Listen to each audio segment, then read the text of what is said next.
Чернобыль атом электр станциясында 1986 жылы сәуір айында АЭС-тің 4-ші энергоблогында апат болды.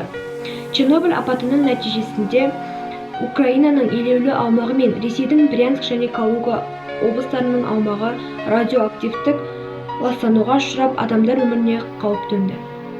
Радиоактивті түтін аймақтан асып, оннан аса мемлекеттің 145 мың шаршы шақырым жерін ластады. Кем дегенде 5 миллион халық зардап шекті. Оның зардабы қаншалықты ұзаққа баратыны әлі белгісіз қалып отыр.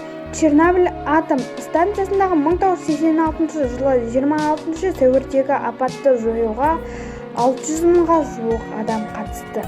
Оның ішінде химиялық қорғау полкі құрамындағы 32 мың қазақстандық. 1986 жылдың 26 сәуірінде Украинадағы Чернобыль атом электр станциясының 4 блогы жарылып, реактор істен шықты.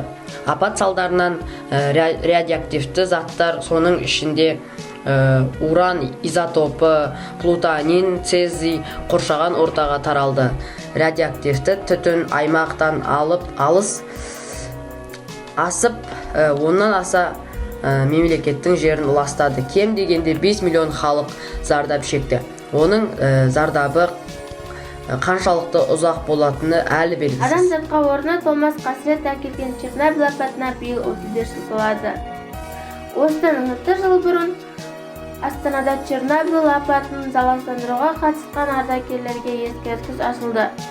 1986 жылы сәуір айында Чернобыльдегі апат әлемді дүр сілкіндірді. Бұл оқиға қаншама адамның тәнін ғана емес, жүрегінде жара қалдырды.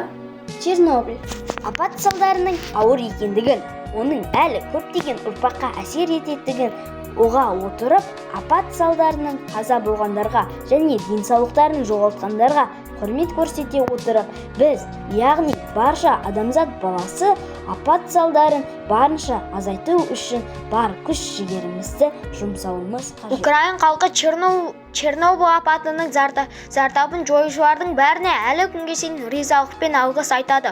Олар өз өмірлерін қиып, Украин халқының басына ауыр күн туған кезде қасынан табылып көмек көрсетті.